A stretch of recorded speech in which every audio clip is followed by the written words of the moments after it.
Sono Vilma, oggi sono qui per farvi vedere come si prepara la vellutata d'aglio usando l'aglio di Resia, che è un presidio slow food. Per preparare la vellutata d'aglio per 6 persone servono appunto un 4 patate, 2 carote, una cipolla, un po' di sedano, pepe, sale, una testina d'aglio, e gli scapi d'aglio e il fiore della pianta dell'aglio, che mi serviranno alla fine della preparazione per guarnire un pochettino il piatto e per far vedere un po' di verde nel bianco della vellutata d'aglio. Questo appunto è l'aglio che io uso per fare la vellutata d'aglio. Come vedete è un aglio molto rosso, poi è molto delicato ed è un presidio slow food. Questo proprio bisogna ricordarlo, perché ha delle proprietà anche diverse dagli altri agli che si trovano in commercio. In resiano questo aglio qui noi lo chiamiamo stroke. E io ho messo a bollire le patate, una volta cotte vanno frullate.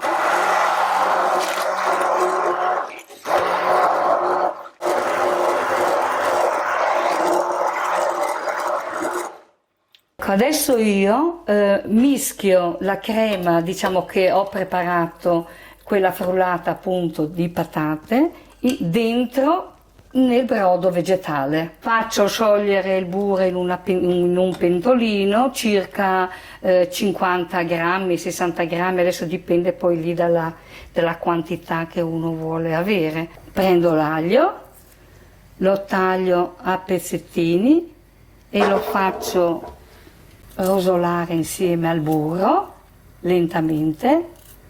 Giro un pochettino, il tempo che un momentino si rosola appena appena.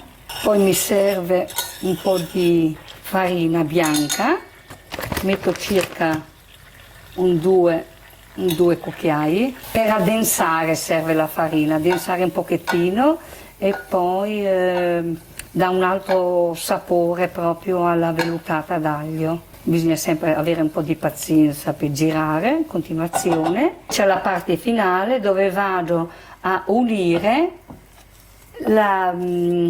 diciamo il burro con l'aglio e la farina dentro al brodo e le patate che avevo frullato prima. Laddove ci fosse bisogno si potrebbe tornare anche a rifrullare, ma qui in questo caso no, perché vedete che è venuta bene.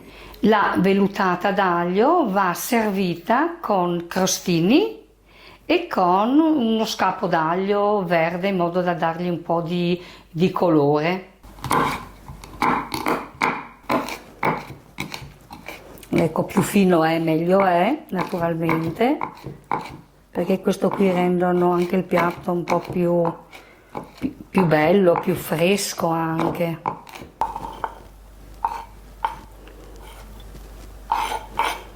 Un 2 crostini.